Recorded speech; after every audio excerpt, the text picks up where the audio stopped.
Well, thank you, Derek. Yeah. Thanks for sitting down with me today. I appreciate it. What's your full name?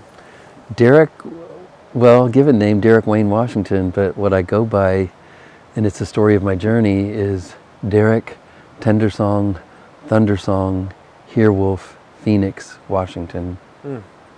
Each of those have been a medicine or a iteration of a personality avatar that I needed to help me move into something new that I needed to express and be. I was Tendersong for a long time. It came to me on the mother drum as I was practicing a Sundance in Minnesota with Lakota peoples. And that came through an hour of playing with them. But then Thundersong came when I needed to stand up and be a different voice. So these things are all little iterations of my story. That's my name. And that's what it is. I'm sure there's many other things. Do you have a good relationship with your parents? Or how was your upbringing? Was it a positive one? No, not really. I was born into a very violent home that was very young, Southern, a woman who got forced into marrying, and then my older brother had already been killed at my father's hands before I was born.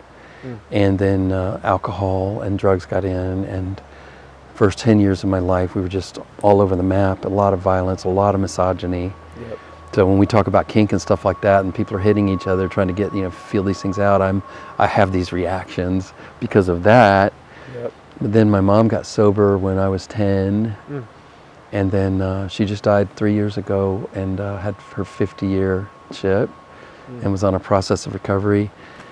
And but there were good things in my home, but my childhood was always this deep inside place of knowing that we were made for something more than what I was living. And I have never given up that hope. And this is, I think, has fueled me. I have some kind of indomitability that infuses me, and so far I haven't given up. When I left my life 6 years ago to come out west, it took me a while to pull the stick up to say, I almost stayed and killed myself, but I made the journey, and I still was trying to pull the stick up on the plane to keep me from nosediving.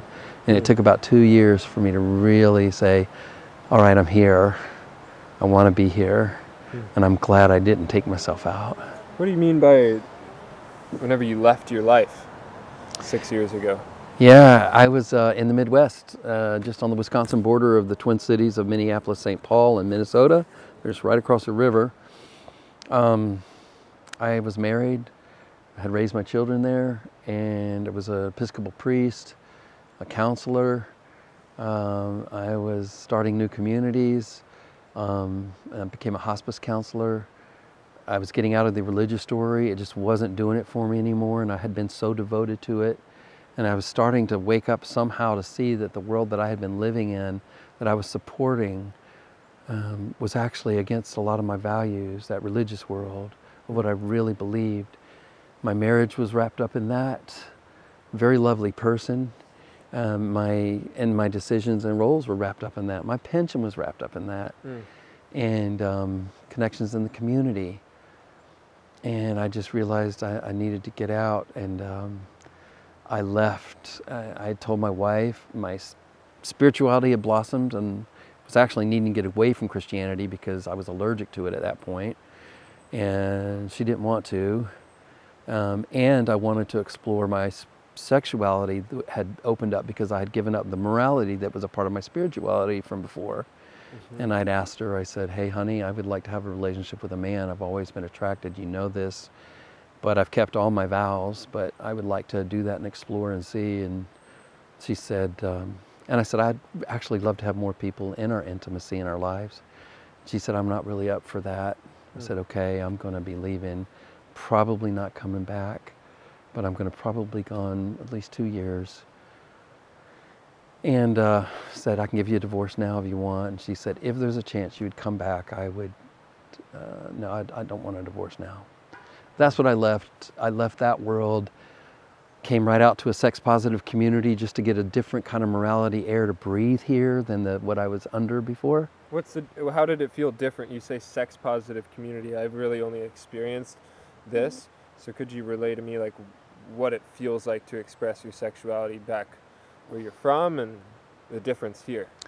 Well, I was very devoted to the vows and promises I made to my wife and to the church, and so I didn't let anything come in of my desires that would breach those commitments and vows, because I was devoted to the whole concept and devoted to what I thought was the spiritual energy of all of that. And I was a very devoted, and I am a very devoted person. The integrity of that's important to me. It may not be to some people, but I didn't know what it was like to taste another man. I didn't know what it was like to be with other people besides my wife, and I found myself wanting that. And my area, I couldn't express that, and I chose not to. And so coming here, I came into an environment where I could be enjoyed, and I could enjoy others, and in ways that I never knew was possible. I left there 4 days, 5 days drive, got to a camp of 3 weeks where you could run around naked. People were making love on the ground. It's just wide open, but it was around a focus of, we want a new world, we want a new culture that allows for something more. I didn't know how to articulate the things I'm articulating today. I was just feeling them inside. They were kind of like dragon eggs inside of me or something. And some very generous people enjoyed me. I could hardly even get an erection. I was so grieving for about a year. To even be participatory in that aspect of my sexuality with people. And some very generous people made love with me, and that, to be in an environment, I just felt I could breathe. I was happy for that, even though I was sad to be grieving what I left. It took a year, and I remember saying to my daughter, I was in Seattle, called her after a year. I said, darling, I haven't even been outside. You know, I love the boundary waters of Minnesota, and I'm camping and fishing all the time, kayaking. I said, I haven't even been out to the mountains or the salmon or the trails and the rivers here. I feel like I'm exiled from beauty. And she said, Dad, that's huge. And I said, yeah. She said, you should look at that. I said, I am. And I took my guitar that my mom gave me when I was 21, and I still have it. And I went into the backyard among these massive trees, these big, tall pines of some kind of like that tall one over there. And I wrote a song, that real straight one right there. They were just all over the yard. And I sang among the trees, and I wrote a song called Beauty Returns. And a friend had also said, and this tied in, Zach Stein, he said, what if beauty is missing us when we're missing it? What if beauty is missing us as much as we're missing it? I never thought of that concept before. And I wrote a song called Beauty Returns, and it's been an altar to my life. And I might have sent it to you, I don't know, but it's beautiful. Could I ask you an erection question? Yeah. I always have felt like, I'll speak for myself, that my erections follow how I'm doing in life. Do you have any, I don't know if I have like a super hard and fast question for you, but I heard you say that like you were grieving so much that wasn't there for you. How did you overcome that, and how did you work through that? Generosity is part of that. I'll show some words out. I don't know how they'll weave in intuitively. Yeah. Because regenerativity and that regenerative intimacy, where my passion is, generosity is like the core foundation of it. People being generous and gracious, those are great words. My own was, so when I was a hospice counselor for 4 years, the last years of my priesthood, and then after I was removed as a heretic from that, I realized, and I was doing studies and listening, I was helping people to not be afraid to die, because my religion had taught them to be afraid to die. So I was like doing something very redemptive for me, you know. Yep. And so I learned that their deepest regret in living was that they didn't live as their authentic self. That was their number. It wasn't that I didn't have more money or I didn't go to the Grand Canyon, or travel. It was, I just didn't, I wasn't really me.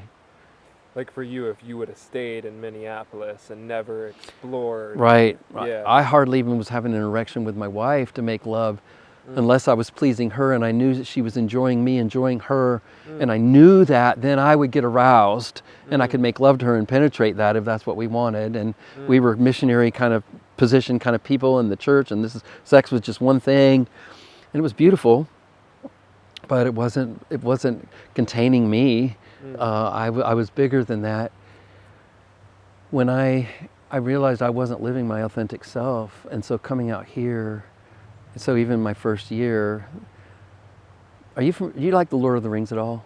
Sure. So do you know the elven limbus bread? Do you know what that concept is? It's the bread they got on the journey, and just a little taste of it will be a meal for the nutrients for the whole day. Yeah. I think there's so many things in life that are like that, and we just discard it and throw it off the table. So I was here for a year, and I wasn't like sexual or anything, but I didn't realize how much my courage to do this and my vulnerability and just how much that was actually nourishing my soul. And it was like limbus bread. It was like even just a little piece to turn around and say, "You bold ass, beautiful motherfucker, look what you've done. I'm so proud of you, Derek." And my love for me kind of started changing. And so even though it wasn't my complete authentic expression, it was in that transition. It's all I could do. It's all I knew to do. It was where you were going. Right. As we were talking about earlier. Right, Yeah, exactly. Yeah. And so it became nourishing for me. A few people made love to me, and my erections came back when I knew that they knew that I was queer, that I loved men as equal as I did women. And when I felt I could be authentic, my erections came, and it was better, different. I'm also aging, so that kind of changes too, and the blood circulation changes. Sure. So, and if I might just interject, I'm so sad about the whole Viagra thing with people, the blue pill, for aging people especially. Not that I think it's wrong. I have used it, and I probably still will. But to think that that's what it means to be a man, we lose the erection of our lives. It's like, I am so aroused by life right now. I don't have a hard-on in my pants, but who I am sitting with you right here, right now is like so erect. And like that, when that's there, and then if I get aroused, the other comes. For men to think that, oh, I'm less of a man because my dick doesn't get hard the way it used to. I say, no, you listen to yourself, you motherfucker. Find out what it is that makes yourself come alive. And I would say, I don't know what your arousals are like in anything, but if it's different for you and you're like, I wonder, then be curious and find what it is that makes you alive, Maybe it's different positions, maybe it's different people, maybe it's different, I don't know, we were talking about genders and stuff, maybe just don't be afraid of the question. When we're not afraid of the question, we know that we can trust more of an answer that we get. Because if we're afraid of that answer, we might not be able to trust fully. You won't even hear it. You may not hear it.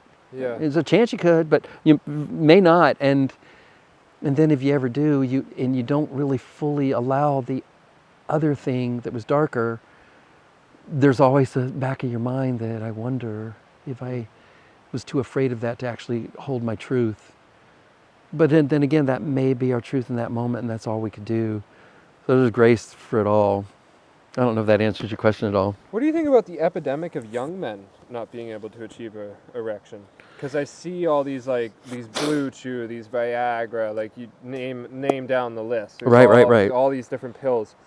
And all the videos that I see is always a beautiful woman about in her 20s or 30s saying how much she loves whenever her partner does Blue Chew, Viagra, whatever it is.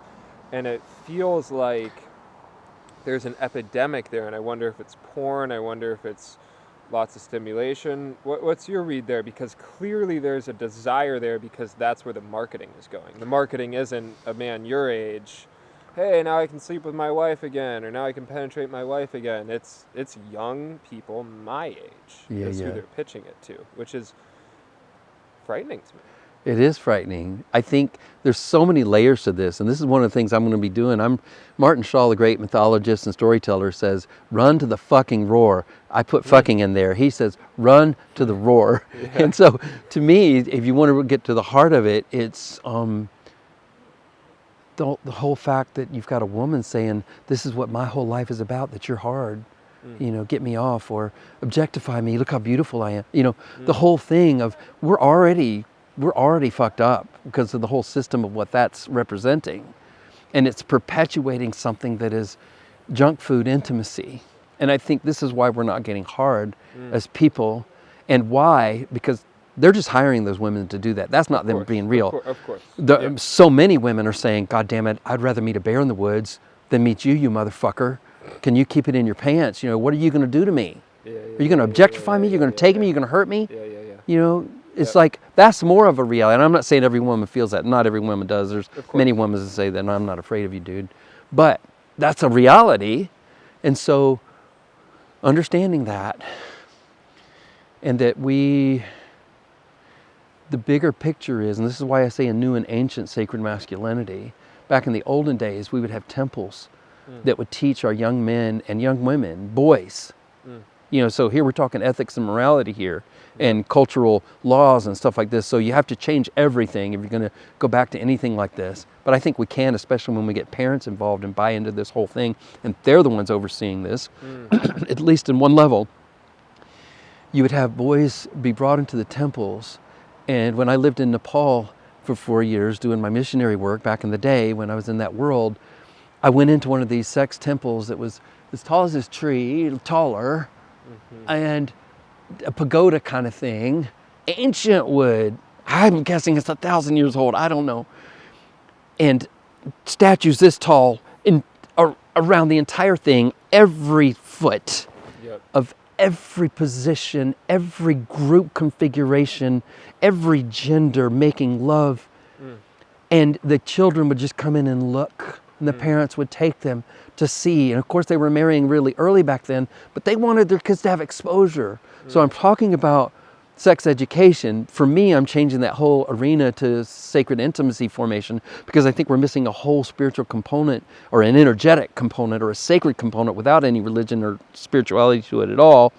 I'm open to all of that, except it needs to be sacred, because what that sacred means to me is there's an interbeing interconnectedness that happens anytime we pay a reverence to another, and we can access energies that might be hidden. So we lost, because of the Christianity that came in that taught us how to premature purify ourselves and say you can't have sex before you're married, and you can only have sex with one person after you're married.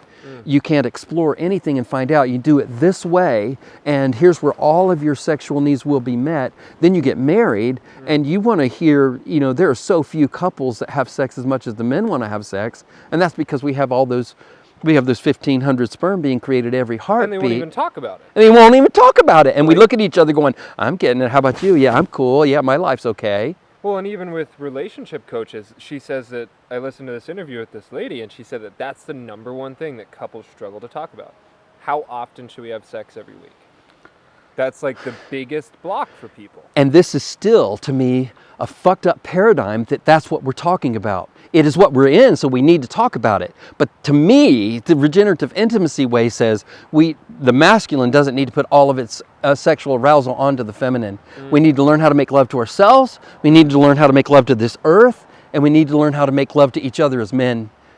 And I know that's a fragile issue for many people, but it goes beyond homophobia. It goes beyond a gay movement. It goes beyond romance into a place of honor and adoration and camaraderie and wrestling and feeling each other's strength. And I remember my mentor said to me, he said, "Derek, powerful men need to be fucked because they need to understand what their penetrative force feels like in the world. When's the last time you've been fucked, Derek?" And I looked at him and I said, "It's been about 2 years." And he said, "You do what you want, but I commend it to you." And it's like, that changed my life when I started really paying attention to that and going into temples in that situation. This is a whole nother arena when my year of travel. And could I add something that you were saying back in the coffee shop there, where you were saying that you speak about life with using the lens of sexuality. Yes. So whenever I hear you saying make love or fucked, I just want to clarify that, like, to be fucked doesn't mean like bend over and take it in the butt as a Right. man. It could be like, let's wrestle and I choke you out. Yeah, and, yeah. And that satisfies the getting fucked. I don't know if it does or not. It could. I'm imagining it could. Why Sure, not? So sure. Thank you for pointing it out. What he was meaning to me was this penetrative way, because we had done some temples with men where you hold what's called sacred spot in your root chakra, where either a brother uses fingers or hand or his own cock or a toy of some kind to hold space, and you go in and you have a whole discipline thing to work with of the energies there and what you're holding on to, of your worries, your control, your security, the places of certainty and uncertainty and known and unknown things in your life. Powerful. Oh yeah. Powerful fucking beautiful shit. When I say fuck though, what I mean is the life-giving is going to transfer. I'm not saying, most often when I say fuck, I love it because I never could say it because of my previous life, so I say it all the time now. You know, so it's a refreshing kind of thing. Yeah, absolutely. But when I really say it, when I say me and him fucked or me and her fucked, I don't mean somebody got their rocks off, though that could have happened because somebody was generous to somebody who was in need, and we talked about that. What I mean is, most often, and on my better days, I don't want to be too, I want to just own it all, is that if I'm going to touch somebody, they're going to know that I'm treating them and touching them as if they were sacred. And I want them more alive because of the encounter. And I'm hoping that they want me more alive because of that encounter. And it's so beautiful and precious. And sometimes few and far between for us in this culture. And I think this gets back to the men, the young men. Yeah, pornography is one. This premature purification has left us all wondering. COVID did a fucking number on us to even smell each other's skin, you know? It's like, holy shit, to be held, to hear each other's heartbeat. I have sisters and brothers who, they come over and spend the night just so we can hold each other and put our heads on each other's chest, and not erotically, but, you know, I can put my face into my sister's breast and say, would you just hold me for a little while? Can I just listen to your heartbeat? You know, can I smell you? I want to feel your warmth, and I want to whisper sweet everything's in your ear. That's a beautiful thing. And I have brothers who say, Derek, can you just hold me for the night? And sometimes we'll fuck, and I mean that in the most pure, beautiful way. But sometimes it's just like, just hold me. We don't have that. We've lost that. And so the sex education was held in the arms of religion for a longest time. And then it said none except for this limited slice. And you demonstrate your ability to be accepted in community by conforming to the laws that we say and the morality we say. And if you don't, we're going to threaten you with an unbelonging in this life, and we're going to threaten you with an unbelonging in a God we can't even prove. And so we've held that over each other so distinctly and harshly and rigidly that we're so afraid to live and get it wrong that we don't even, we're afraid to die, and we're so afraid to die that we can't really fully live. And so we're in this fucking catch-22 cycle, and the regenerative cycle to me is something very different and what I think masculinity is about. And I think the reason men are not getting the hard-ons is because they're not living into their authentic purpose of what they're about. And I think that and when they find that purpose again, it might take some time, but you know, because these things do. But then to come back, and you stand erect in who you are, and who you find your beauty more and more, and then all of a sudden you crest over that tip and you go, God damn it, I'm beautiful. And you don't need to be validated from an outside source, or sometimes it's not an arrival, it's a journey in that direction we were talking about earlier. Each day you don't need it near as much, the validation from her, the feminine. We've looked to the feminine for this for so long, and she's borne the weight of that, and she's borne the weight of our lust, which the 1,500 sperm produced every heartbeat has this hormonal component to a life arousal, which is very different than the feminine arousal. We can give our seed just about at any time because of that happening every heartbeat. And to put that all on her, motherfucker, what have we done? And then we put her worth based on how well she meets our needs. So she gets into a commercial and says, have this so you can satisfy me. You know, fuck that. God damn it. Owning, I mean, this is where grief comes from, why I needed a year to cry. You know, realizing what I'd been supporting for so long. You know, and it's like, God damn it. And, you know, I don't know why I didn't take myself out, except that my kids, I didn't want to leave them. I wanted to, my boys especially, I didn't want to hand them what I'd been handed. And what got me through those first 2 years was every time I wanted to take myself out, even after I left, I said, I won't do it for 6 months because I got too many things to say and I don't know how to say them quite yet, but I want to write them down. And I just gave myself a 6-month buffer. Yep. And I said, I've got actually too much. It's going to take me 2 years to get it all out. So I'll give myself a 2-year buffer. And then I found my beauty. And now I don't need a buffer. Mm. Mm. What would you have said to yourself 15 years ago? Today? Derek, your unique expression, your living authentically, is going to be the most important thing. 15 years ago, so that's one thing. I wish somebody had really been there to mentor me and to hold me in this, and to live this. I feel really bad and sad for the men my age and older because we didn't have anybody. Sorry, I keep touching this thing. No problem. We didn't have anybody mentoring us or fathering us or brothering us in these very things. It's just been eating the same fare day in and day out for the most part. Yep. Stephen Jenkinson, a great, beautiful man who writes about death and dying and many other things, a lot of wisdom. He says that the patriarchy, as he sees it right now, is a poorly fathered culture. Is what it means to him. Mm-hmm. We haven't had that anyone to take us by the hand. So the people that seem to be really interested in what I'm talking about are this younger generation, your age, you know, around 30 or give or take. The men my age are like, listen, dude, I know I'm creepy with my energy, and I'll whack off when I need to, but I just want to tiptoe quietly to a safe death. Please don't bother me. I don't want anybody to take away what I've worked so hard to get. And if you push too much of this and we have a revolution, I might not be able to survive, and I might lose my insurance, and whatever the fears we have of why we might not want to turn around and say, motherfuckers, here's my shoulder, stand on them, this younger generation. I will help you be something different than what we got, so that what you're going to bring may have a capacity to make the world glad to be alive again. And even thinking about that might make us more glad to be alive, even if we attain it or not. If we aim in that direction, it's the limbus bread.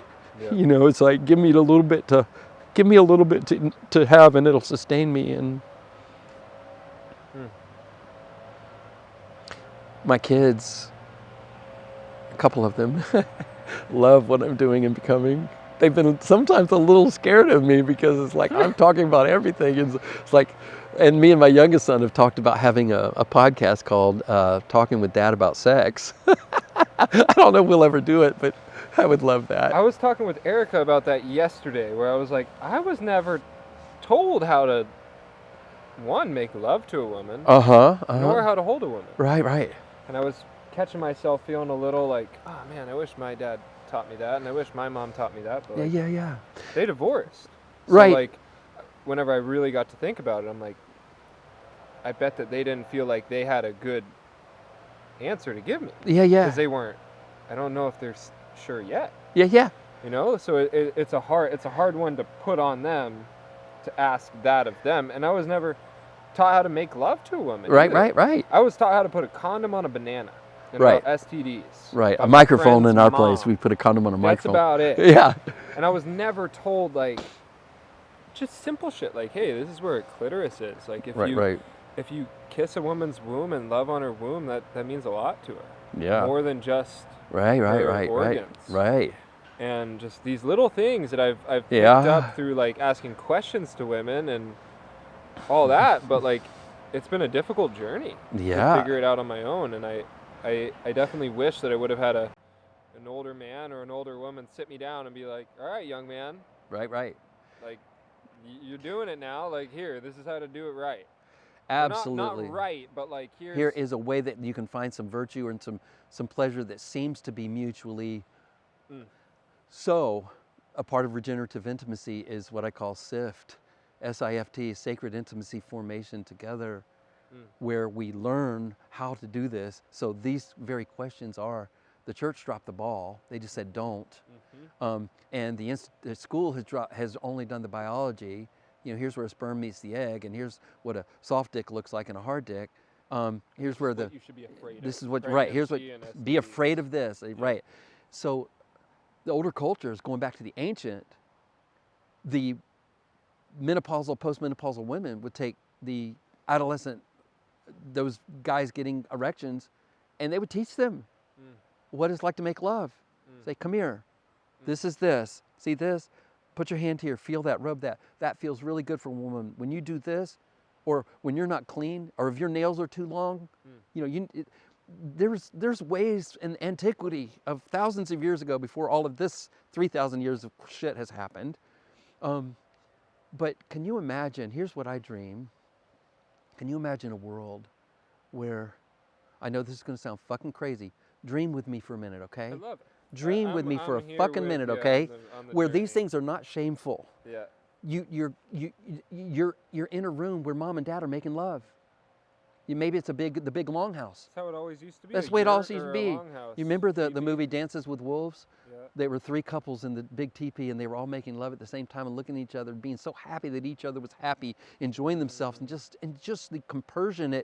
I don't need to be doing what you're doing to that person to be happy that you're doing that to that person, because you're both happy and I'm happy that you're happy. It's that cycle of life loving to be lived. Old days, old ways. Dr. Kimberly Tallbear of the Lakota talks about ways of the Lakota that we lost at the settling, you know, the ways to be sensual and sexual together. Oh, beautiful. I throw that name out just so you can listen to it and go back and listen. It's a mile a minute. You think I'm talking fast. Dear God, that woman is brilliant and just teaches so much. So can you imagine mom and dad, and then saying, hey guys, you know, once a year we're going to take you, or once a quarter, whatever. And we used to have temples to do this all the time, and you could go in and watch people make love.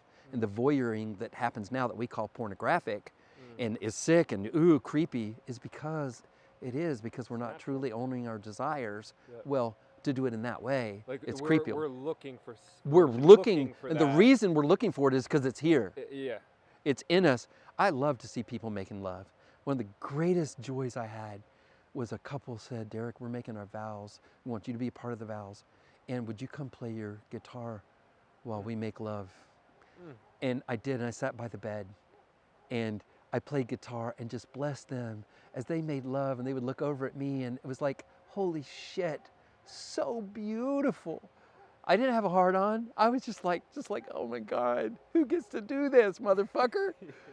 So what if we as parents said, hey kids, come here, I want to show you these things. I know that sounds all creepy right now. My kids would go, ooh, Dad, if I said that. No, I'm with you. You know, I'm with what you. if we did that? Or we had our uncles and aunts, and I'm not saying those right now because that's probably triggering for many. My uncle abused me, so that's triggering for me you have to factor in that we're living in a fucked up way right now. But to see beyond this, to go back to the ancient ways, and to build something future that doesn't even have to be ancient. If we can create a better God, then let's motherfucking do it. So teach each other, even for men to say, this is what it's like. I have initiations right now with men, and right now it's the younger men who are saying yes to this, but some of the older men want this. Yep. But it's like, would you welcome me to the world by adoring my cock? Would you, like I told you earlier, some of the times when I do that with brothers, like you hold their balls and you look at them and you say, bring your generative gift to the world, you beautiful man. Don't let anything dissuade you. I happen to find joy in this kind of connection. Not everybody does. You know, we've talked about that too. Yeah. Rumi says, let the beauty we love be what we do. So that's a part of my authenticity, at least for me, to own that. And so to have a brother, he's usually laying back, to look in his eyes, and sometimes we cry. Sometimes he doesn't even have a heart on. And it's like, welcome to the world. This is what it looks like. And then I go into all kinds of stuff of what it means to be a man in this world, in those situations, the whole initiations, and starting a mystery school that incorporates these things. It doesn't impose them, but it's invited. It goes beyond what most men's work is doing in the world. What do you think it means to be a man in this world? I think it used to be like pretty cut and dry. Now I think that I feel very like I feel like a man. I've always felt like a man. I feel very masculine, and I feel comfortable there. Yeah. I don't really feel like I need to explore these other realms, and I feel really good there, and I feel fulfilled there. And I see a lot of men grasping for what it means to be a man. I think that there's living in a permissive way that's invitatory rather than impositional. You know, the patriarchy has us living from a posture of dominance and enforcing that. And so we're afraid of one another. We've been put into competition with one another. And so we're kind of looking out and like, who's got the woman? Who am I going to be able to fuck so I can have my kids? And how am I going to be able to make money? Scarcity. You know, scarcity model, Yep. you know, that comes from a security and a certainty that it's only meant to coddle all of that. And so when it comes to what it means to be a man, we think that what it means to be a man in this world is to be good at that. And that's the matrix that we don't understand, that's just fucking killing us. Yep. It's become a cage, and we need to get out of it and let it be a trellis that we reach from and grow from, use the shoulders of it. Anyway, for me, you have to get back to what the deeper purpose is. And I say, and maybe not everybody agree with me, but I fucking love it, is the woman, the feminine, her energies, and this is my core belief that we're all both energies. We have masculine and feminine energies in here, but what shows up in the masculine form is usually, and not always, and we're seeing that now, you just have to let people discover this for themselves, but most often, stereotypically, what you see in the masculine form is a predominant masculine energy. We're all imprinted by the negative imprint of that in culture. The feminine has her femininity and her masculine energy that's been imprinted. We have our masculine energy that's been imprinted and our feminine energy that's been imprinted by what the feminine now has been imprinted by. We think that's what it means to be a woman. Like that girl with the things, hey, take your pills, dude, so you can fuck me. That's just not it. Or the ancient Chinese who said, we want to control her and we don't want her to run away so we can have our families and our wealth. So we're going to bind her feet.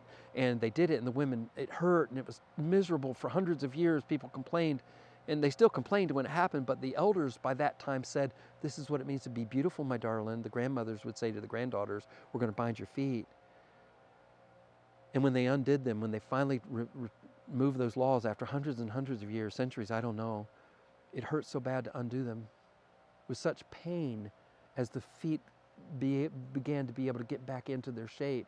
And many of them never came back into full shape, but it hurt so bad. But whenever you're talking about the feet, I hear you also talking about that society. Yes. Not just the feet. But Yes, absolutely, completely. So for a man, I'm skipping around, but for a man, the woman's, if I can go in a beautiful stereotyping way here, she carries a generativity inside of her that we don't. We do not have a womb that can take spirit and turn it into flesh. I call this, that I see the spiritual aspects of this, that incarnational place where divinity comes in and something quantum happens. Something fucking quantum happens in the eternal now when insemination happens, like boom, and we can't do that. So maybe there's a technology down the road. I don't know. I hope it doesn't happen. But her beauty, strength is the generativity, and for us to be able to honor that. The masculine strength is related, but it's regenerativity. That's a word that's not in the dictionary. Generativity is, and to me, like regeneration. The masculine, to me, is concerned with life living and life loving to be lived, and those who love to live life, life feels that loving and supports them. And that's really the law of one, because it's who we are that we attract what we want, not through what we're lacking, trying to get what we need.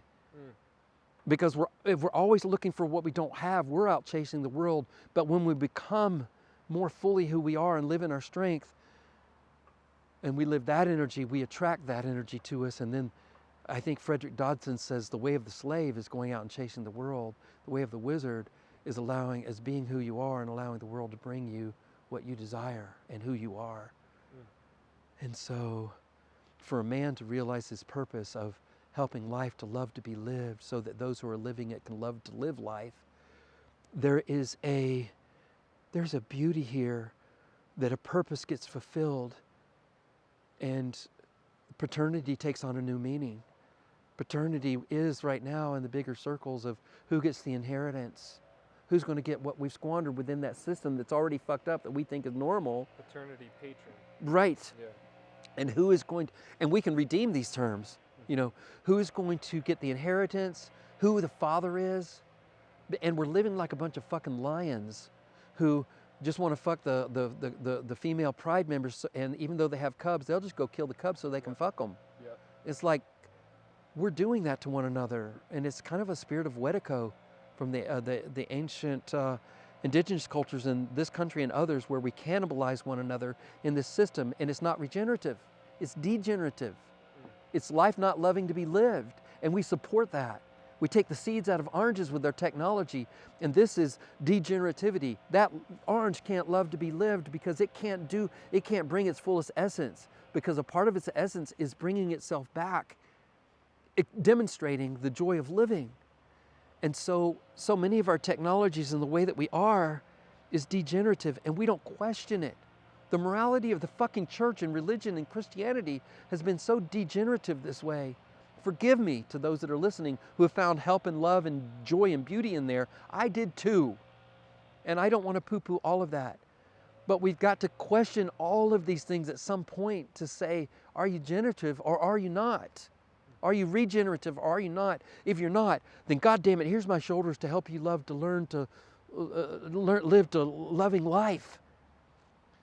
And for the masculine to say, darling, I don't really care who the father is of this child. I will help you raise it.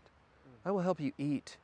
Because of everything that's happening, for you to be able to survive right now, in some of the matriarchal cultures that are still standing, but many of the ancient ones was, the women would have the children, and the men would come alongside, and she would invite them who she wanted to sleep with and be intimate with, and they would come in and bring their gifts and help her raise those children for 1 month, 3 months, a week. Bring the food in that they've hunted, the seeds from other tribes and cultures.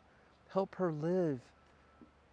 If we could do that for one another, instead of like, no, you got to be the one that supplies for all 6 of those children, and I'm not going to give a rat's ass whether you make it or not. Of course, there's more compassionate people than that, but it's a cold world out there too. And also less compassionate people. Right, and we're more in competition with one another. Yep. But if I was worried about you, like, yeah, bring your kids, and if something happens to you, Papa Derek's going to be there. Yep. I'm going to help her with those children, at least in the closer relationships. Of course. I'll help her raise those babies. Yep.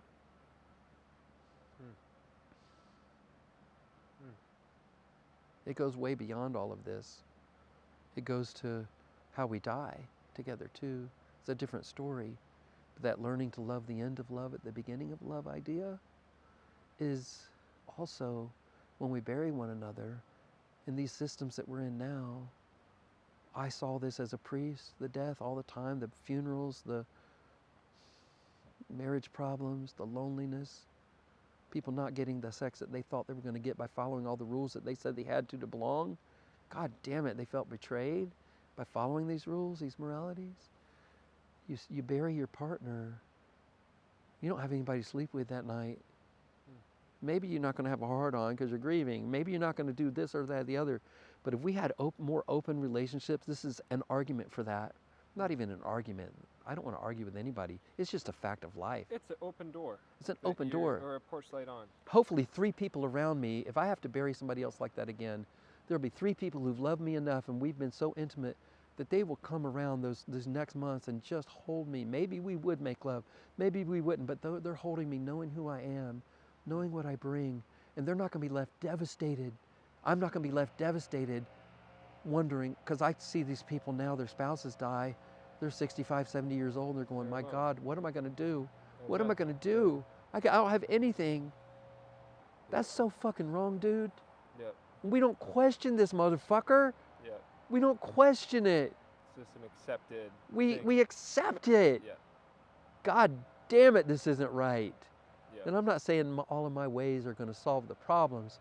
I'm just willing to run to the roar of it and scream at it and hear the echo back and see if it sounds good. Why do you think that sexuality is so in the dark? Like you speak to how most kids have watched their parents have sex back in the day. Right. Or make love or whatever Right. term you want to use. And nowadays, I remember playing baseball in a real Christian household, and like that boy was not allowed to get naked in front of his mother. Mm-mm. Ever. Mm-hmm. And if he did, his dad would beat him with a belt. Yeah. Like that was just Right. how it was done. And that seems like a pretty recent shift. And it's gone like so just like starkly from like you got a loincloth, maybe. Right. Maybe. Right. I think it's because Eros is life force. And as I understand it, 3,500 years ago, in one of the biggest religious areas, sexuality was removed from the temple, and it was called bad because of some shift that happened.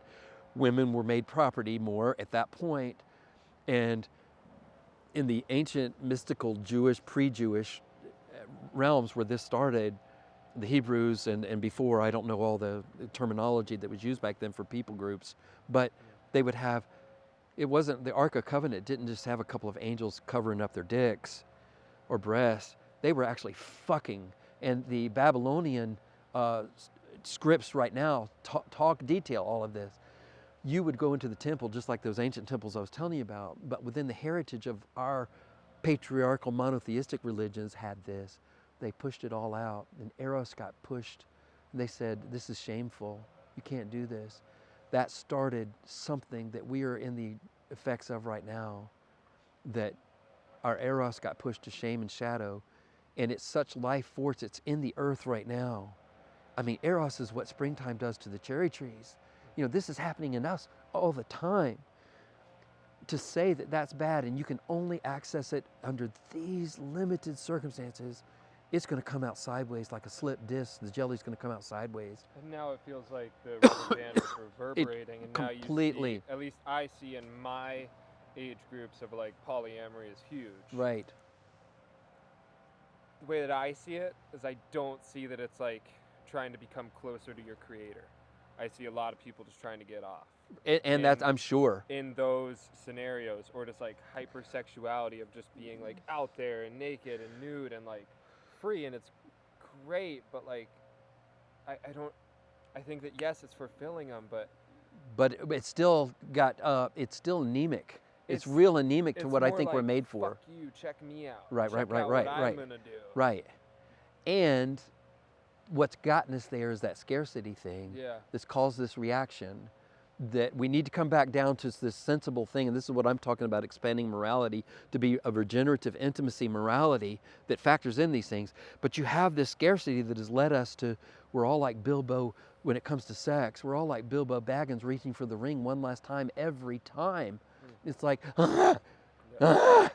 give it to me. Oh my God, somebody loves me. Oh my God, and it becomes more like what I can get, how I can consume you to meet these needs. And I live in that scarcity model, that I have no capacity to live from a well-loved place within that is resource, that I can come to you and say, instead of being a life consumer and a life exploiter, I'm going to be a life generator, and I'm going to be a life infuser when I touch you. And I think that's what we're missing, and I think that's what it means to be a man, is to come back into a resourced being where we're thriving because we realize that life wants us to help it live. You're here to serve. And we're here to serve. Yep. We're also here to be happy. But we're not only here to be happy, we're here to know that we are happiness. And we bring the potential of such a happiness to the world that the world wants to be around us because of the gift and beauty we carry inside. We fucking lost this. We have lost this. And we're so fucking beautiful. I look at men and I see that. I want to make love to men sometimes just because I see that, and I see that in them. It's not because I'm horny and I want their dicks. It's not when I want to make love to a woman, it's not because I'm horny and I want her yoni. It's because I see the goddess all over her. And I smell that fragrance of that sacredness of what she's carrying. And I want to be around that. I want to put my face in it. I want to, we don't treat each other this way anymore. And I'm not ready to give up on the possibility that we can do this again. Yep. That's why I'm so excited about these things, and why I'm so happy, and even though I'm crying while I'm happy. Yeah. You think it was purposeful? What's that? Like let's just take like the Christian church. Yeah. To dumb down Absolutely sex to purposeful. Absolutely. and why do you think that is? You think that if we dumb down that, then it's easier To control the masses. We make people afraid to live, we make them afraid to die, and we control who they can fuck, then we're in control. It's a power thing. And it's like, okay, and so it turned into this power model. And I'm sure there were good people within that mix that weren't that purposeful, but my God, this is what happened. And it has been happening, and we haven't stopped it. And so the elitely powerful now are these Kabuls and all these things that we say we're afraid of the billionaires, blah, blah, blah. It's still happening, buddy. But it's going to take you and me to have grassroots movements to bring our revolutions. We're going to change this and say, fuck that, dudes. We're going to do it differently. Yep. What are they going to take from us? Are they going to kill us? We're all going to die. Mm-hmm. But if we're living courageously before one another, at least when we die, we're not going to have the regret that we didn't live as our true selves in a different kind of power. Mm. Mm.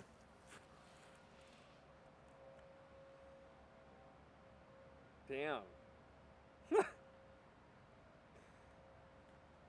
You're good, Derek. Thanks, buddy. So good, I almost like didn't want to get up and switch my camera battery. Did we get all of that? Yeah. Good. Man. Yeah, they fucked us good. They fucked us so good. Well, not good. Yeah, you know what I mean. In the bad way, they fucked us good. Yeah. And the thing is because of all of that, I would be so bold to say that we're all made bisexual. And we're all made bisexual. Yeah, this is my take. You can argue with me, and it's okay. I wouldn't live and die on it, but this is my deepest feeling. What do you mean by bisexual? Do you mean expressing like the full levels of sexuality with a man and a woman? Or? I don't know about full, and it doesn't mean that everybody has to be penetrative with one another, but pleasure is a gift in this world. Mm-hmm. To learn that we can do this in such honorable ways that makes you feel alive. And I think most of the people that would argue with me, they're doing it because they're fragile. They're doing it because for some reason to be associated with what I'm saying feels vulnerable. Think about it. Think about it in your own self. I don't know. There may be things I'm just completely unaware of, and I'm courageous enough to say it because nobody else is fucking saying it that I'm around. So that I think we're all given the permission. This life is invitational if it's anything. It's not imposed on us. And the morality that we're living right now has been imposed on us. And we're not questioning it. We're not questioning the effects of it very, very well. And so this is why the homophobia has built up so much. Women are much easier in their boundaries with each other and coming to please each other. And I think it's partly because they're not penetrative with one another and they're not imposing themselves on each other. They're inviting each other. And for men to relearn that the posture of power right now is dominance and power over, and the one we're invited to is power with. And I would say a further step up higher in that is tenderness as a form of power that allows, it stands in its strength, it knows it can be nurturing, it knows it can be fierce, and it also says, if you disagree with me, I'm going to allow you to disagree with me as long as you're not degenerative, you're not going to kill somebody or hurt that way. I will allow you to disagree with me in such a way that you're going to feel comfortable doing it. I will not exile you. I will not retaliate. There will not be retribution. We're going to at least have a season so your voice can be heard. And I'm not going to fear you because you disagree with me. I'm going to know I'm going to know more and more what I'm willing to be misunderstood for, and I'm going to know more and more what I'm no longer willing to live without or not willing to see not be in the world. I'm not willing to continue seeing degenerativity in the world without saying something. And so I'm also not going to be against something. I'm going to be for something. And that's why I'm for the regenerativity. Yep. Life loves to be lived by those loving to live life. You argue with that, motherfucker. Argue with me. Can you disagree with that? No, I know I agree. I'm just being facetious, but I'm like, yeah. Argue, God damn it. I agree with you on the bisexual realm too. I disagree with I think that the line that I would draw for myself is penetrative sex with a man. Yeah. That just doesn't. Yeah, not everybody's into that. It doesn't. Yeah, I don't necessarily want to be involved with another man's penis. Yeah, yeah. And I could see that could be like something that I haven't explored, or something that I've demonized, or you could put all these reasons behind it, but it's never really been like a natural attraction. And for me in my life, I try not to like make something happen that isn't. And for me. yes, honor that. And Yeah. that's you find your sacred yes, find your sacred no's, but also let there be emergence and evolving. And as the poet David White said, and he has influenced me so deeply in where I'm at right now. Let me just give him a nod. He might not agree with everything I'm saying, but goddamn that beautiful motherfucker.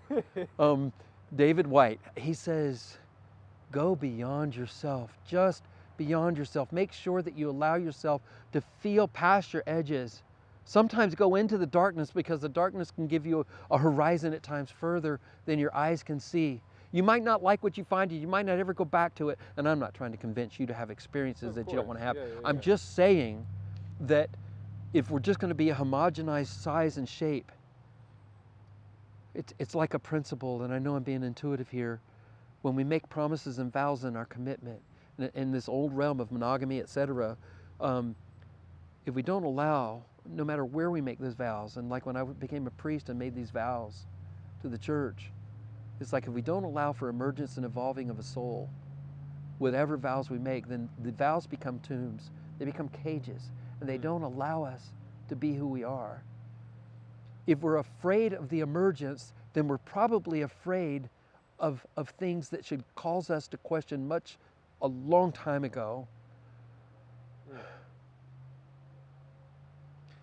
And I agree that the thing is if we don't have the invitation to be able to explore and come up with a, nope, that's not for me, or, God damn it, I was told there was no virtue there, and I found the most virtue. If we don't have the freedom for those to be possible, then we don't have freedom, motherfucker. This world is made to be free in. And we've got to be able to allow for that, and to have strength enough to allow for it. And trust that we're not going to impose it on one another. This is where we get into our problems of our laws and our things. We do need to protect our rights, because the opposite has been imposed and people take from us what we don't want to give. Yep. But we need to look at the virtuous side of things. The virtuous possibilities of what's possible. I kind of lost my train of thought because I was feeling it deeply. I remember the first man I made love to that I actually did want to be penetrated. He was so gentle and so thoughtful. It was so beautiful. He took his time because, it's the entrance part that's kind of hard for the stretching and what have you, and these biological things. But we do have that G-spot inside of that prostate that once it starts going and getting massaged, the orgasmic level is just different than just foreskin, rubbing. Sure. When he was penetrating me and being so thoughtful, and I looked back at him, and I could see that he wanted me, my pleasure and my aliveness, I laughed and I cried like this. Tears were just streaming down my face, and I was laughing, so happy. And I thought to the church, you motherfuckers, you said there was no virtue to be found here, and I'm living it right now. Anyway, that's made me smile when I think of that and coming to that conclusion. And I could have easily have said, God damn it, I never want that to happen again. And I would have been okay with that. But I was so glad that I would have tried it to discover that. And then maybe my no for me wouldn't be carried over with an extra weight for everybody else, because we often take our own no, and it has become so flavored with our impositional way of being in the fucked up patriarchy that we don't know how to make an invitational no that says, hey, I've come up with my sacred yes, or I'm coming up towards it, or I'm living in that direction of it, and I've come up actually with a lot of no's, and I'm letting that shape me so I can protect my sacred yes when it does fully arrive, or maybe it already has arrived. And so my sacred no's become those very things that protect my authentic expression. And if we share those things with each other, when you come up with your no, because I care for you, I've got a new way to prove to you that I care, that I love you, because I'm going to honor your no's. I'm not going to go after your dick or your being, because if that's not you, I want you to be alive. And so this whole arena of discovering who we are becomes a journey of hope, and it's an adventure. There's wonder in it. There's pitfalls too. There's always alligators and Kong Island and everything else, you know, and crocodiles and but it's an adventure. I hear you speak, like whenever you speak about love and intimacy, you speak with such a unconditional idea. And I've struggled a lot in my life with feeling like real possessive over partners, and like struggling to find that word compersion. I really struggle with feeling that for partners that I'm sexually involved with. You ever struggled with that? And have you, if you have you overcome that through like self-love? And what I would guess, if I had to answer that for you, is that you have it in yourself, and you know that you can give that to yourself. Yeah. So you don't, like, I feel like I'm coming from a place of lacking. Yeah. Whenever I say that. And our imprint, we carry that. It's sort of in our junk DNA right now. Yeah. That imprint. But I also, like, I hold that, and I hold that that's coming from a place of insecurity, and that's coming from a place of lacking. And I love that about you so far, because everything you've demonstrated is you seem to have an awareness of that very kind of thing. And it's like you're not hard and fast, and I love that grace that you have for yourself. I don't know if that makes sense. No, it does. But also within that, I have like a certain level of like holding on to that. Like I'm attached to that in some way, and what I tell myself is that like it's kind of good to be like I want to have I've always had this dream of having a wife, kids, married, house, homeschooling our kids with a community. Like I've had like this dream that I've written down. I really, really want that, and I'm working every day to try to make that happen. And I hold on to this idea that possessiveness is valuable in that relationship. And yeah, I struggle with that a lot. Like I wonder if holding on to that is like the story that I tell myself that makes it feel okay to hold on to that and to not let go of it. Kind of like, you know, like a soreness that you have in your back that you constantly hold on to, and you don't want to let go of it because there's actually an injury there that you got to deal with. For being able to even frame it like that. I don't want to interrupt you. I've got thoughts. No, yeah. I think that's finished. Thank you. My proclivity, and I'm not scared to say this, and I'm not going to impose it on you. Yep. I think that energy is. I happen to believe that we're all divinity in skin. We're all incarnate. Rumi says that we're all a Mary with a Christ inside. I would say we're all that divinity. We're all this incarnation experience of omnipotence, omniscience, and omnipresence. With the quantum now, the deeper understanding, but it's with a time-dated expression. So we have these limitations, and we entered into a forgetting that was somehow planned, and our remembering is also planned. And we're entered with an imprintable, impressionable being. And so we're carrying a story in our DNA, and our codes, and our salt crystals that impacts us. And so I'm not going to be afraid of hurting you. I guess I'd be afraid that if you thought that I really was going to hold on to this too strong, you might want to hang out with me in the future. So I'm letting that go too. No, but dude, I know. problem. I'm just speaking out. I hang out with backcountry loggers, man. Try your best. I'm being a little facetious to let you know my process of why I'm stammering here. Yeah. Because I did come out of it, a people-pleasing thing too within the church kind of thing. But at the same time, I think that, and I'm ignorant. I've got some things that I don't know. Yep. You know, I'm just living into what I'm able to at this point. So I don't know, but I have a feeling, a deep intuition that dream you're holding on to is laced with a lot of shit and junk DNA feelings. I think there's some precious things in there that doesn't preclude some of the things you were talking about. So, and it does get back to the compersion thing, but it also gets back to our divinity. that we are so strong that if we keep wanting these things and keep saying that's what we want, that's why we keep perpetuating this whole cycle of the matrix that we're in, Yep. is because our power is so strong that even the negative things are going to bow to us because we're goddamn motherfucking God. Yep. And even the bad things are going to hold up because we're that powerful. Yep. And that's why it's so important to be thinking of the beautiful things and realize we're co-creators. My morning routine often is, I tell myself 5 or 6 times, I am love, I am love, I am love, I am love, I am love, I am love, within a minute or two of waking up. It's slacked now in the last couple of years because I'm being it, and I know it. But sometimes I do have my days, and I say, I am a co-creative force in this universe. I'm divinity in skin.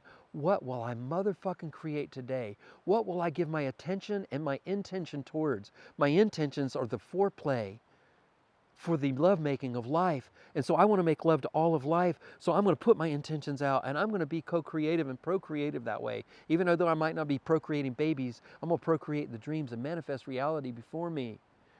This is how I kind of look at it. And so you have a power within you, because I'm going to esteem you in the same ways. I'm not going to attribute to me anything I'm not willing to attribute to another. Sure. And I'd rather that be the positive good things rather than the shit I carry, because Yep. we can put the negative on others too, and that's an energy to be dealt with. Yep. This is also an energy that needs to be in the world, I think, more and more. When I'm with somebody and wake up with them, by the way, in the mornings, whether we fucked or not, it doesn't matter. And I mean that by making love to them. If I'm doing it, we're infusing life. I wake up and I whisper these things in the ear. If I ever cuddle you in the night, you better come to me and grab me by the neck if I don't and say, you liar. Because I'm going to whisper, I'm going to say, what are you going to motherfucking create this day, oh divinity and skin? What stars were whispering your name just as you awoke this morning? When your soul said hello to your ego coming back online, what greetings did they make when they passed in the night here? Your soul's still going to be present, but the ego goes to sleep that allows for things that far greater than we can imagine. Yep. What happened? These are the things I whisper in my lover's ears, or my friends who I'm sleeping with. So you having this dream, compersion, I think compersion is the missing link to all these major religions in the world. I think Christianity's been flying with one wing all these years, and this is why we're so out of line and fucked up with those people who follow that religion. Any of the patriarchal monotheistic religions, Islam, Judaism, Christianity, for sure. There may be many others. One side of the yin and yang. Yeah, it's one side. It's one wing. Yeah. And so the other is, and compassion, if I could be a little simplistic with it, is how much am I willing to suffer with somebody, to enter into their pain? With suffering is one way to look at it in the Latin. There's probably other ways, and the Greek is a little different. But it's this idea of how much am I willing to give of my energy to feel what they're feeling? What is it like to feel that? And if I can feel it, does my empathy get stirred enough that I might do something about it? I mean, there's other ways to see it, but that's compassion. And it's like, how much am I willing to allow your pain to affect me? And how much of my life energy will I give to that, rather than the competitive things we've been talking about, the scarcity things we've been talking about. So compersion is, how much am I willing to let your joy impact me and infuse me with life? How much am I willing to let the good things that happen to you be celebrated even if they're not happening to me? That I'm not jealous or envious. I might have desire that they happen to me, and I might, thread that for a while, that I might be jealous and a little envious, but still I can have and it's usually not an all or nothing, it's a scale, right? A continuum. I can have a happiness. So when I see you making love to somebody, if I'm going to jump to the intimate right now, because I see everything in this sacred sensual metaphor, the sexual is so important. If I see you making love, instead of me going, God damn, I want her, I'd like to be fucking her, God damn it. Instead of doing that, it's like, how did he get her, that motherfucker? Sure. I'm more handsome than he is. Sure. Or whatever we do, Sure, It's like, if I looked at you and said, God, I hope you sleep good tonight. And whatever, I hope that she is feeling your life force, because I feel it even just looking at you, and I'm not fucking you. I hope she's like, and if you're in the place of need, maybe she's infusing you with life. And it's like, I'm so happy that this is happening, that life is loving to be lived. Yep. And it's like, motherfucker, this is beautiful. And then building on that to be, what if I was in love with you? Yep. And what if I understood more broadly that we're not made for one person to meet all of our intimate needs? And this is, I think, a lie. I'll argue with anybody. We're not made for one person to meet all of our intimate needs in our life. We might not stick our dick in everything, or we might only stick our dick in one. I don't know about that. I have a proclivity to believe that we're invited to do more, but there's no imposition on it. When you see your partner being tended to by a compassionate, loving, compassionate too maybe, but right, you see their needs being tended, whether it's sensual or not, that she's sharing an intimacy that maybe she's learning to die in something before she dies, and somebody has a piece of medicine for her, and it's soothing her soul. Two things. Number one, she's coming alive. Two, your resources aren't even needed to do that. You can sit back and just simply say, that's beautiful. And when you reverence beauty, that's how the ground is made holy and streets are paved with gold, motherfucker. Not some heaven that's far away. Yep. You make the whole world holy by your beautiful naked feet in that moment. By saying, that's beautiful. And reverence happens. When reverence happens, holiness happens. And she feels that you want her alive no matter who's providing the aliveness. The question is aliveness happening, not who's fucking doing it? Yep. And so that becomes the core question. And when she knows you want her alive, motherfucker, for the most part, she's going to probably want to dash back to home any chance she can get, no matter if she's being fucked by somebody else or somebody else is making her happy. See, I disagree with that one. I disagree with, like, let's say I'm married, right, with a wife. I think my line is her having sex with another man. So those are the commitments and vows you've made. Like that right? Well, arrangement. I don't think that brings us closer. I think it is my opinion. It may not for you. I know people that it does. Yeah. So you can't argue with that, just like I can't argue with the fact that it doesn't bring you closer. Yeah. And that's what you come to know that in yourself. Own it and talk about that with who you're going to make love to. Yep. You know? I struggle with it because for me, I can share intimacy with someone else and it doesn't affect me. Right, and this is where I think that we're fucked up as men. I think you're wrong, but I'm allowing you to be it, and I'm not going to impose my way on you. Well, I have an addendum to that. I can share a certain level of intimacy. I can't fall in love. Yeah, right, exactly. So, like, if I'm with a woman, this actually kind of happened recently, actually. If I'm with a woman, and I go away, and I share intimacy with another woman, and I'm not like, oh my God, mind blown, yes, mind blown, but not like, dude, right. I'll follow you to the ends of the earth kind right. of thing. Like that kind of love of like, dude, I want you. Right. And it's not that, but it's beautiful and it's phenomenal, but it's not this like, I can do that. But whenever it's someone that just like, well, are you possessing? Are you consuming that person that's making? It's like we have this tendency in this culture to automatically go to, I want that, it's mine, nobody else can have it. And I wonder, and I'm not saying it is, but I would say continue to allow yourself to be asked the questions of how you're approaching these things. Honor what you feel your boundary is, but still allow the questions to be asked. When we don't allow the questions to be asked, this is when we get ourselves in trouble. I'm good at asking questions. Good. Yeah, it's been an interesting one experiencing that. And I'm definitely a giver. Like whenever I make love to someone, my intention is to give as much as I can. I actually struggle to receive. That's probably the thing that I struggle with the most. Yeah.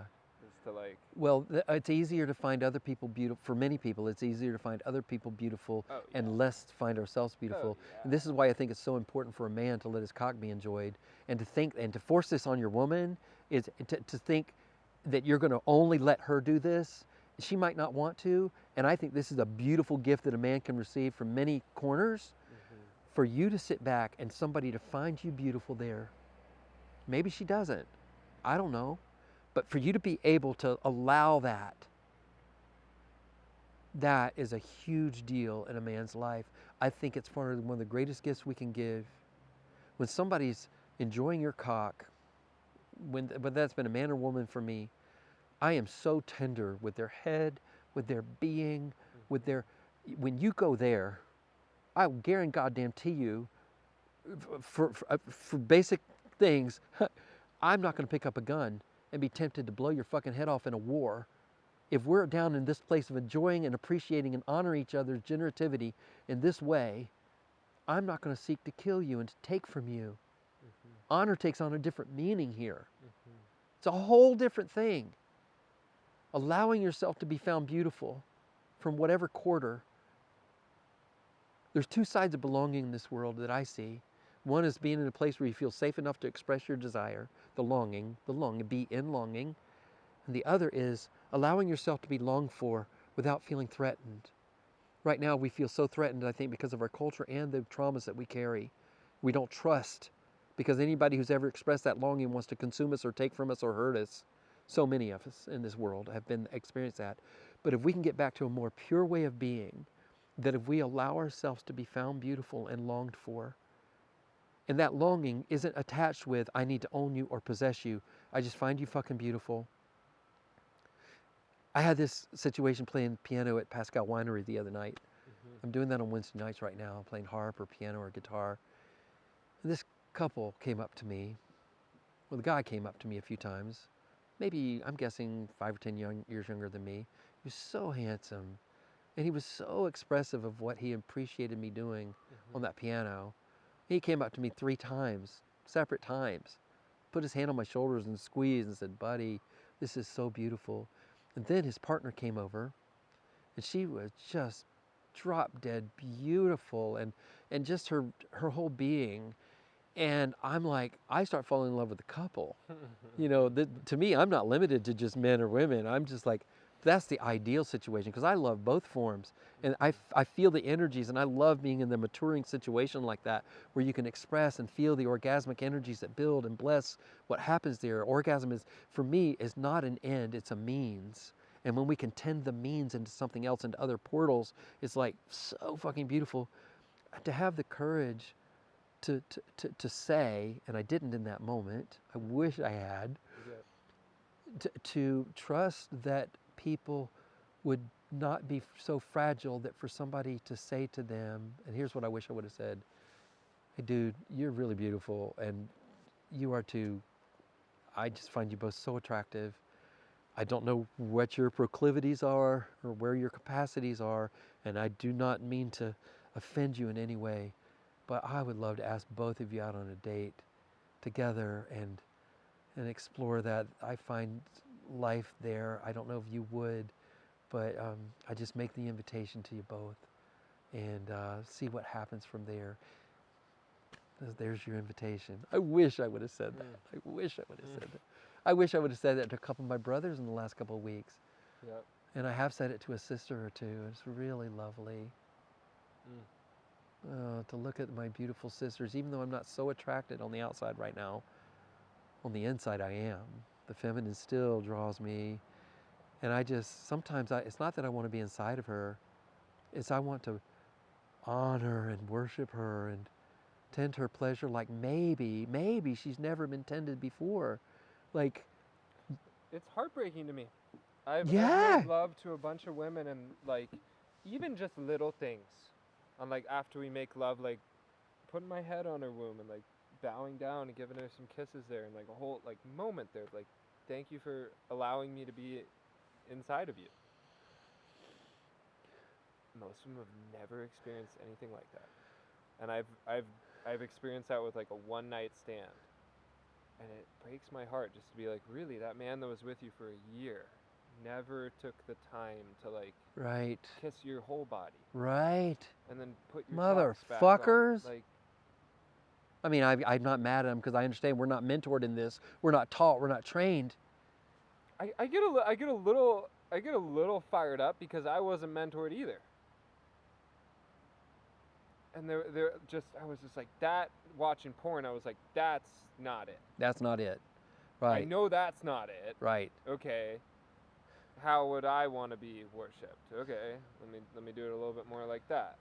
Well, let's stay on the worship thing, but I want to go back to that very first question you asked.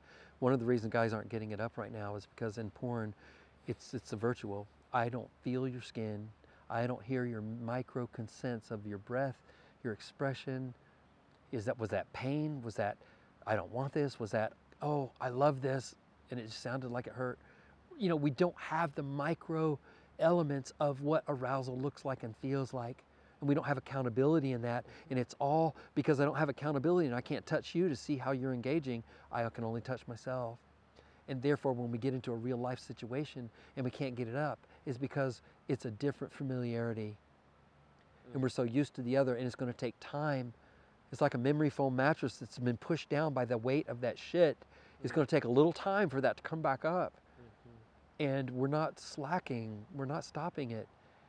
So there, and definitely in that scenario, unless you've been very intentional to look and find, and this is, if I go to pornography these days, I go for this. I look for tenderness, I look for sacredness, and I put that in my search. And then you see somebody making love like that, and you just sit back. I don't even have to whack off, you know, it's like, oh my God, look at how he's touching her. Look at how he's being honored. What about the intention of saying to somebody, and what if they, when you're in those moments of how, I don't know how you do your intimacy when you're starting to get close and your skin comes close, but I love the face, and to be able to put my hand on a face and to pull and close. What if we voiced our intentions that say, I just want you to know your consent and happiness and pleasure is important to me. So at any point, you want anything specific or you don't want anything specific, please let me know, and I want to know how I can honor you. And that's one. Number two, I want you to know that in every touch, if I touch her face or if I touch his whiskers, I love whiskers on my brothers. I love just Isaiah.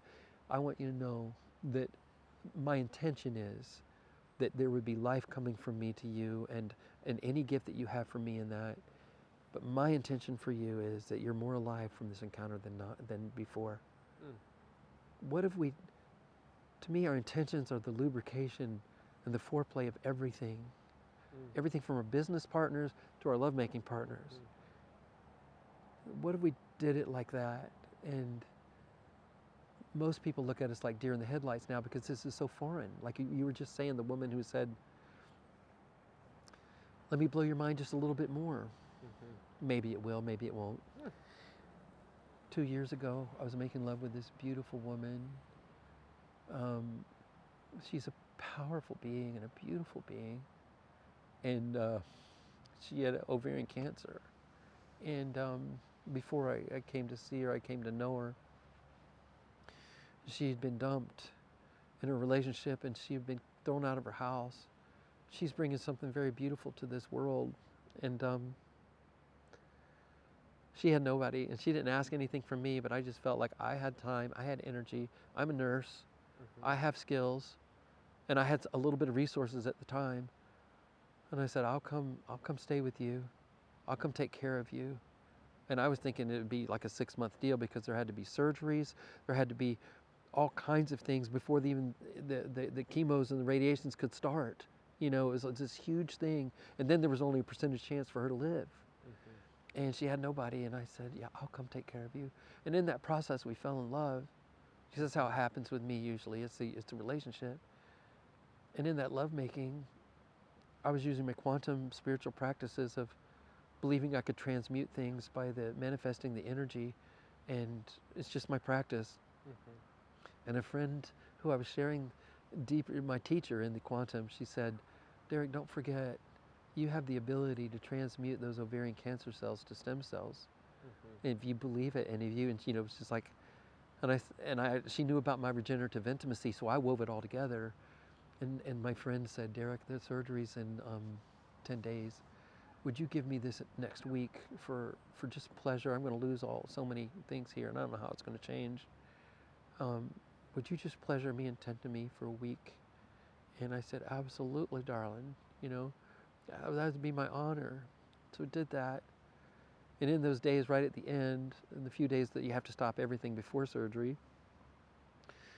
I was tending her yoni, and I sing and I do music, and there's something in my voice, and I don't know what it is, but I believe it. Maybe it's just the fact that I believe it, that it's there. I don't know. I started singing into her beautiful portal, in her pleasure. And I was singing, and my prayers, I was just singing my light language, whatever you call it, just my song. And I was transmuting those ovarian cancer cells into stem cells. I was seeing it, her arousal and her beauty. And then came time for the surgery, and I was the one that was back with her in the waiting room. I mean, she was in surgery, of course, and I was there. The doctor came out after 4 hours, and she said, everything went great. We're done. We're just going through some more tests. She said, all of our tests said that there was cancer here. And we can't find anything, so we're going through all the tissues again. I don't know if a miracle happened. It seems to me it did, but they could have fucked up, but still. What if we treated each other as if we were fucking wizards, if we were gods and goddesses, and we had that kind of power to infuse each other and to heal each other from these imprints that I've been talking about with this fucked up patriarchy and everything else, our traumas that we've received from one another. When I sing into a man's cock, and I do this with the men that I'm intimate with, I bless him. I sing healing to all the wounds he's received here. Mm-hmm. So many men have. It's not just the women. We've hurt each other, And I sing into their balls for their generativity in their life. I let my voice, my resonance go into them. I sing to their seed. I do whole rituals with seed. It's so fucking beautiful. It's ridiculous. I do the same thing with my sisters. I sing into their breasts. I sing to anywhere they've been taken advantage of or wounded. I take advantage of these moments, like you come back and you say thank you to the womb. Take that. I would encourage you to bless all her future pleasures. Send a few prayers of healing for anything she's known that's been less than this. Mm-hmm. If she's already crying because nobody's ever done this, then she's probably not been treated the best. If you could bless her and sing healing, what if you could go in advance and bless all of her future pleasure, even if it wasn't you? Mm-hmm. And this is compersion. Yeah. This is compersion. You say, anybody that would ever touch you, may they be beautiful and life-giving to you. To me, this is kind of the bottom line of compersion, and it actually is a pinnacle there. We desire each other to live, and we have the humility to believe that I might not be the one that holds the most precious gift of life for this particular individual that I'm committed to, and I want to see alive in this world. If I discovered that there was life that was able to be given in a different way to her than I could give, would I welcome that gift to her? Would I be willing to risk it happening, and if it wasn't happening?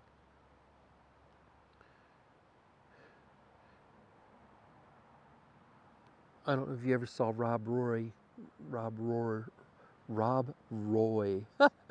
the Liam Neeson movie way back. His wife got raped by a invading party, and she was in the water. He's just arriving home, and they've just left, and she's trying to clean the cum out of her, and she's leaning into they live on a lake on the Scottish Highlands, and she's washing, and she's like, oh my God. And at some point she knows she's pregnant. Yep. And he comes home, and she tells him, because she's like, honey, my own words, you need to know this is what happened. He puts his hand on her womb, and he said, this baby is mine. This is, the new paternity doesn't really matter who the father is. I'm going to make sure this baby knows I want it to live and to be here. Can you imagine changing the world like this?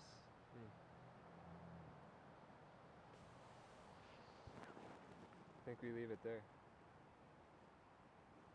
Could I ask you a few questions? Yeah. What's the best part about being you? I am so fucking in love with life. I see the stars and the trees, and I want to fuck all the time, and I mean that in the best sense of that word, fuck. I kiss, like this morning, I was kissing Jupiter, and Mars was straight ahead. I'm 64, so my natal Mars and Venus are in the signs that they were in when I was born, and it's so powerful and beautiful. So I was kissing them. I stuck my tongue out to Jupiter, and I said, if I could French kiss you, I would. I love seeing life like this, and Ken Wilber says, we live in a cosmoerotic universe, and I so resonate with that. And another thing I love about me is I can laugh and cry so easily, and I'm not fragile. But my tears are not fragility. They're something very different. And I can go into the deep end of the pool so fast, and I can come back up and play with the dolphins and the waves so fast. I love that about me. And I love the fact that when I leave this earth, even though I know Mother Gaia is going to understand all of this, I think she's going to fucking miss me for a little while. She's going to say, where are his fucking lips? And because I live like Hafiz, he said... Or not, there might be two of you, your two sons. Absolutely, I love that. Hafiz said, one regret, dear world, I'm determined not to have when I'm lying on my deathbed is that I did not kiss you enough. I'm going to have a little eye-making game with the energies of Gaia. I want to hear her sigh and go, oh my God, I'm going to miss this iteration of him. I love that about me. What's your best advice for a young man just graduating high school? Not sure what to do with his life. Doesn't want to do what his father did, doesn't agree with his parents, doesn't agree with the town that he was brought up in, hasn't found a lot of good mentors. Feels like he's on his own. That feeling you're having that doesn't feel good about being on your own is what you're supposed to be feeling, because it's not good to be on your own. So don't think there's something wrong with you. Anything you spend on discovering your life's passion, what I would call your sacred yes, anything you spend on that is worth it. And you might not discover what the yes is before you discover what a lot of the no's are. Honor that. Keep your heart emergent. Don't make any promises and vows that you won't allow yourself grace, that when life changes, that you might need to change those. Just own it and say, I'm changing it now.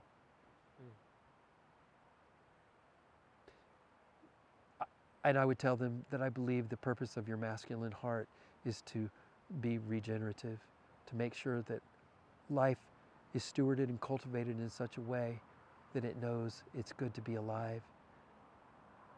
And be prepared for the blessing of that energy coming back to you in reciprocation of it wanting you to enjoy living life as you do that. Don't give up on men. Well, I don't know how your father was or your brothers. I had a man yesterday say to me, you sound like, we were on one of the dating apps and we were checking each other out. And he said, I think I've lost hope for everything you're talking about. He's 40 and he's beautiful. God damn, he's beautiful. I don't want to see boys, men lose that. And I would say to him, if I was close enough to be having this conversation, I would say, my fucking shoulders are here for you, buddy. And if you have any of the things I ever talk about you want from me, if you want to be initiated in any of the ways I'm talking about, you know where to find me. I won't pursue you. It's just here, and you pay attention. You be you, beautiful other fucker. And these last two are two of my most, or not my most favorite, but these last two are from people that interview people, and I really appreciated these two questions that they ask people. Okay. You like billboard, so like statement, everyone drives by it for the next 2025, what would you put up there? Life loves to be lived by those loving to live life.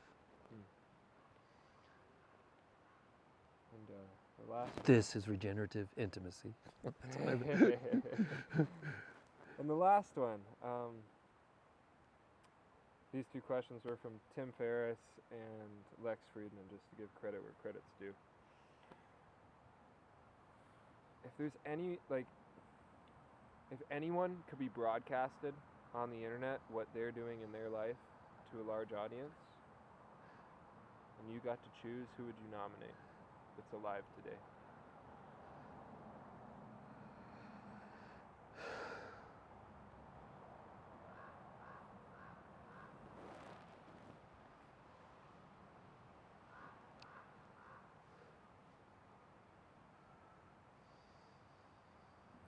I guess I would say Anna Lou Smitsman.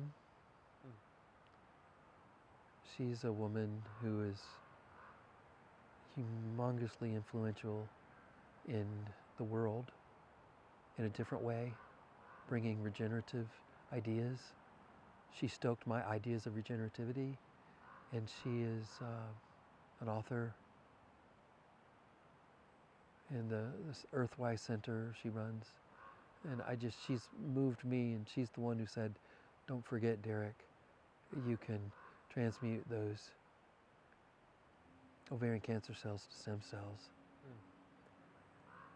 Just, yeah, she saw something in me and invested in me, and I would say that's who's on my heart right now. Of course, of course. Those two people. Yeah. Tanya Brakeman would be a part of it in what she's bringing, but that's coming, and she'll have her day. Well, that's all I got for you. We almost did 2 hours.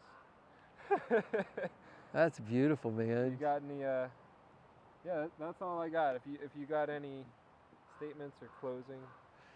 No, the idea of regenerative intimacy had the components that we talked about, and we didn't talk much about redeeming eros back to the non-religious sacred, but that's a big component of regenerative intimacy to me.